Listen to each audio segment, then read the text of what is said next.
ಖಾತೆ ಹಂಚಿಕೆಯಾದ ಬೆನ್ನಲ್ಲೇ ಅಸಮಾಧಾನ ಹೊರಹಾಕಿ ಸಚಿವ ಸ್ಥಾನಕ್ಕೆ ರಾಜೀನಾಮೆಯನ್ನ ನೀಡಿದ್ದ ರಾಮಲಿಂಗಾರೆಡ್ಡಿಯವರು ಕಾಂಗ್ರೆಸ್ ವರಿಷ್ಠರ ಒತ್ತಡಕ್ಕೆ ಮಣಿದು ತಮ್ಮ ನಿರ್ಧಾರದಿಂದ ಹಿಂದೆ ಸರಿದಿದ್ದಾರೆ. ಜೂನ್ 3ರಂದು ಡಿಕೆ ಶಿವಕುಮಾರ್ ಅವರು ಮುಖ್ಯಮಂತ್ರಿಯಾಗಿ ಪ್ರಮಾಣ ವಚನ ಸ್ವೀಕರಿಸಿದಾಗ 13 ಮಂದಿ ಸಚಿವರಾಗಿ ಪ್ರತಿಜ್ಞಾವಿಧಿ ಸ್ವೀಕರಿಸಿದ್ರು. ನೂತನ ಸಚಿವರಿಗೆ ಜೂನ್ 4ರ ತಡರಾತ್ರಿ ಖಾತೆ ಹಂಚಿಕೆ ಮಾಡಲಾಗಿತ್ತು. ಶುಕ್ರವಾರ 5ರಂದು ಪತ್ರಿಕಾಗೋಷ್ಠಿ ನಡೆಸಿದ ರಾಮಲಿಂಗಾರೆಡ್ಡಿಯವರು ರಾಜೀನಾಮೆ ನೀಡುವುದಾಗಿ ಪ್ರಕಟಿಸಿದ್ರು. 2023ರಲ್ಲಿ ಸಿದ್ದರಾಮಯ್ಯ ಅವರು ಮುಖ್ಯಮಂತ್ರಿಯಾದಾಗ ತಮಗೆ ಬೆಂಗಳೂರು ಅಭಿವೃದ್ಧಿ ಖಾತೆ ನೀಡಿದ್ರು.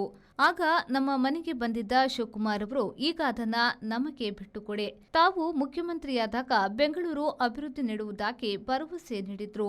ಕೊಟ್ಟ ಮಾತಿಗೆ ಈಗ ತಪ್ಪಿದ್ದಾರೆ. ನನಗೆ ನೀಡಲಾಗಿರುವ ಜಲಸಂಪನ್ಮೂಲ ಖಾತೆಯನ್ನ ಒಪ್ಪಿಕೊಳ್ಳಲು ಆತ್ಮಸಾಕ್ಷಿ ಒಪ್ಪುತ್ತಿಲ್ಲ. ಹೀಗಾಗಿ ರಾಜೀನಾಮೆ ನೀಡುತ್ತಿದ್ದೇನೆ ಎಂದು ರೆಡ್ಡಿ ಹೇಳಿದ್ರು. 8 ಬಾರಿ ಬೆಂಗಳೂರು ನಗರದಲ್ಲಿ ಶಾಸಕನಾಗಿ ಜಯನಗರ ಮತ್ತು BTM ವಿಧಾನಸಭಾ ಕ್ಷೇತ್ರದಲ್ಲಿ ಶಾಸಕನಾಗಿ ಗೆದ್ದಿದ್ದೇನೆ. ಮೊದಲನೇ ಸಲ ವೀರಪ್ಪ ಮೊಯ್ಲಿಯವರ ಮಂತ್ರಿಮಂಡಲದಲ್ಲಿ ಸಚಿವನಾಗಿದ್ದೆ. ಆಮೇಲೆ SM ಕೃಷ್ಣ ಅವರ ಕಾಲದಲ್ಲೂ ಸಚಿವನಾಗಿದ್ದೆ.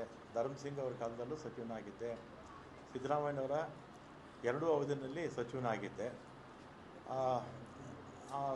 ಎಲ್ಲ ಮುಖ್ಯಮಂತ್ರಿಗಳ ಹತ್ರ ಕೂಡ ನಾನು ಯಾವತ್ತೂ ಕೂಡ ನನಗೆ ಮಂತ್ರಿ ಮಾಡಿ ಅಥವಾ ಇಂಥ ಪೋರ್ಟ್ಫೋಲಿಯೋ ಕೊಡಿ ಅಂತ ಯಾವ ಮುಖ್ಯಮಂತ್ರಿಗಳನ್ನೂ ನಾನು ಕೇಳಿರಲಿಲ್ಲ. ಆಮೇಲೆ 2023ರಲ್ಲಿ ಮುಖ್ಯಮಂತ್ರಿಗಳು ಸಿದ್ದರಾಮಯ್ಯನವರಾದರು. ಆಗ ನಾನು ಅವ್ರನ್ನ ಹೋಗಿ ನಾನೇನು ಮಿನಿಸ್ಟ್ರ್ ಮಾಡಿ ಅಂತ ನಾನೇನು ಕೇಳಿರಲಿಲ್ಲ. ಅವರೇ ಕರೆದು ನನ್ನ ಮಿನಿಸ್ಟ್ರು ಮಾಡಿದ್ರು. ಆಮೇಲೆ 20ನೇ ತಾರೀಕು ಪ್ರಮಾಣ ವಚನ ಆಯಿತು. 23ನೇ ತಾರೀಕು ಸುರೇಶ್, ನಮ್ಮ ಬೈರತಿ ಸುರೇಶ್ ಈಗ ಮಂತ್ರಿಗಳಾಗಿದ್ದಾರೆ, ಅವರು ಫೋನ್ ಮಾಡಿ ಮುಖ್ಯಮಂತ್ರಿಗಳು ಮಾತಾಡಬೇಕಂತೆ ಬನ್ನಿ ಅಂದರು. ಕನ್ನಿಂಗ್ಹ್ಯಾಮ್ ರೋಡ್ಗೆ ಹೋದೆ. ಅಲ್ಲಿ ಮೇಲ್ಗಡೆ ಯಾರೋ ಇದ್ದರು, ಸೆಲ್ಲರಲ್ಲೇ ಪಾರ್ಕಿಂಗಲ್ಲಿ ನಾನು ಸುರೇಶ್ ಮಾತಾಡಿದ್ವಿ. ಏನು ಕರೆದಿದ್ದೇನು ಅಂತ ಕೇಳಿದೆ. ಅದಕ್ಕೆ ನಿಮಗೆ ಬೆಂಗಳೂರು ಪೋರ್ಟ್ಫೋಲಿಯೋ ಕೊಡ್ತೀನಿ ಅಂತ ಹೇಳಿದರು. ಅಷ್ಟೇ ತಾನೇ ಫೋನಲ್ಲಿ ಹೇಳಿದರೆ ಸಾಕಾಗಿತ್ತು, ಇದಕ್ಕೆ ಯಾಕೆ ಕರೆದ್ರಿ ಅಂತೇಳಿ ನಾನು ಸಿದ್ದರಾಮಯ್ಯ ಅವ್ರನ್ನ ಭೇಟಿನೂ ಮಾಡಲಿಲ್ಲ. ಅವರು ಬೆಂಗಳೂರು ಪೋರ್ಟ್ಫೋಲಿಯೋ ಕೊಡ್ತೀನಿ ಅಂತ ನಾನು ಬಂದುಬಿಟ್ಟೆ. ನಾನೇನು ಕೇಳಿರಲಿಲ್ಲ ಪೋರ್ಟ್ಫೋಲಿಯೋ ಕೊಡಿ ಅಂತ. ನಾನು ಸಿದ್ದರಾಮಯ್ಯನವ್ರನ್ನೂ ಕೇಳಲಿಲ್ಲ, ಅವರೇ ವಾಲಂಟಿಯರ್ ಆಗಿ ಕೊಡ್ತೀನಿ ಅಂತ ಹೇಳಿದರು.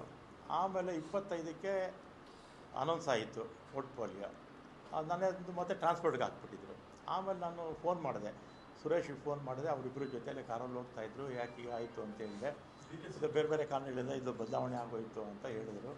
ನೂತನ ಸರ್ಕಾರ ಅಸ್ತಿತ್ವಕ್ಕೆ ಬಂದ 2 ದಿನದಲ್ಲಿ ಕಾಂಗ್ರೆಸ್ ವರಿಷ್ಠರಾದ ಮಲ್ಲಿಕಾರ್ಜುನ ಖರ್ಗೆ, ರಾಹುಲ್ ಗಾಂಧಿ, KC ವೇಣುಗೋಪಾಲ್ ಅವರು ಬೆಂಗಳೂರಿನಲ್ಲಿದ್ದಾಗಲೇ ಪಕ್ಷದ ಹಿರಿಯ ನಾಯಕರೊಬ್ಬರು ಅತೃಪ್ತಿ ಹೊರಹಾಕಿದ್ರು.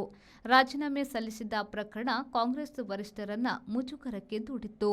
ಇದೀಗ ರಾಮಲಿಂಗಾರೆಡ್ಡಿಯವರು ಕಾಂಗ್ರೆಸ್ ವರಿಷ್ಠರ ಒತ್ತಡಕ್ಕೆ ಮಣಿದು ತಮ್ಮ ನಿರ್ಧಾರದಿಂದ ಹಿಂದೆ ಸರಿದಿದ್ದಾರೆ.